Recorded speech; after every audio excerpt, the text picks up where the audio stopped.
Every once in a while, I find a product that I love so much while using with my kids that I add it to my essentials baby list that I pass to all my friends who are having their first baby.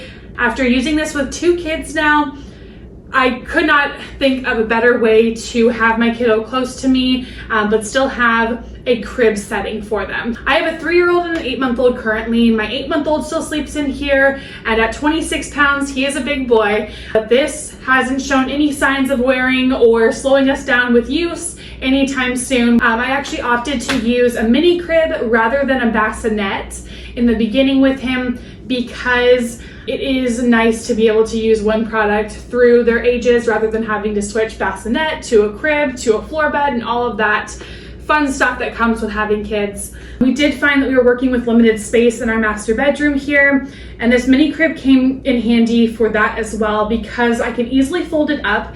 You can see in the front there, it has that slit right in the front, allows it to fold up relatively flat. I'd say maybe like 5 inches in width, and I'll show that in a minute here as well. On the inside, there's no way that they can still pinch their fingers or anything like that. So they did think about finger pinching when creating the closure piece. It is also adjustable in the height, so the inside of the crib can have an adjustability just like a traditional standard size crib, where you can do a little bit taller so you can easily reach your baby and access them. We do have ours on the lowest setting here because again, I have an 8-month-old. He is standing and holding onto the railing, and there's tons of space still for him to be able to stay in here. He is not reaching the height limit at all because these sides and railings are nice and tall.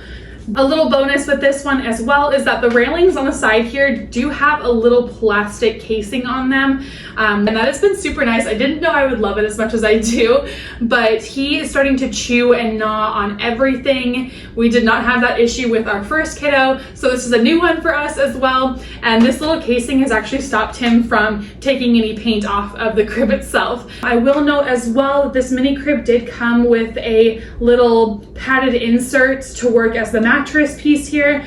It was about a ½ inch thick or so, maybe an inch. And we wanted something a little bit thicker and a little bit more comfortable because we knew we'd be using this for our baby through many different weights. And as he got heavier, we wanted it to be able to withstand his weight and still provide comfort for him, of course. So we actually did get this Dream On Me mini crib mattress.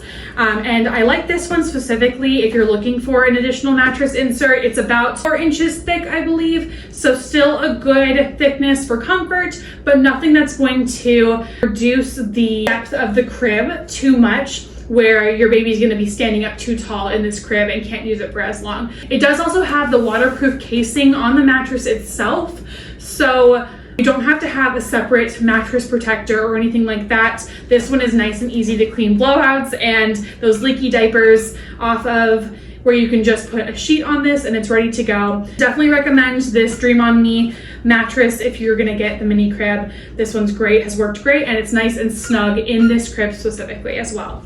Now from there, I will also say that this mini crib has worked in place of our pack and play because I could easily pull it out of the bedroom since it is on wheels. It glides very easily and I can lock those wheels if needed as well. But being able to move it into my bathroom, which is right on the side here while I take a shower, and my baby can still be in here, and it works as a pack and play in that sense. I can take it to my kitchen, which is right outside the door, and have my baby again in my main space and coexisting with everything, but still in a secured play area.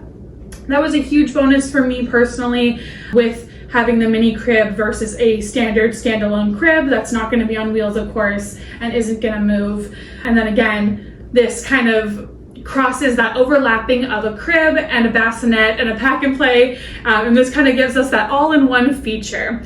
I do find that my 8-month-old is getting a little bit large for how wide this crib is, but he's still sleeping in here comfortably. He might just have like his hand sticking out of the railing on the side here.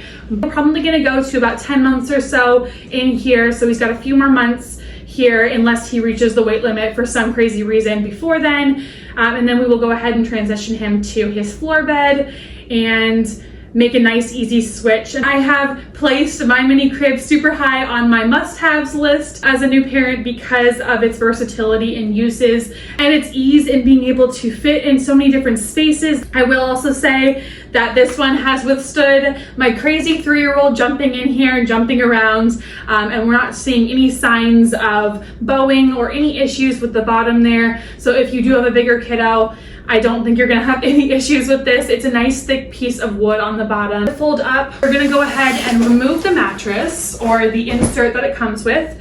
And then there is a little white hook piece in here that you pull back and lift the wooden pieces up. The wooden piece is connected to the crib itself. So this is all one piece and the wooden piece just folds right up into itself.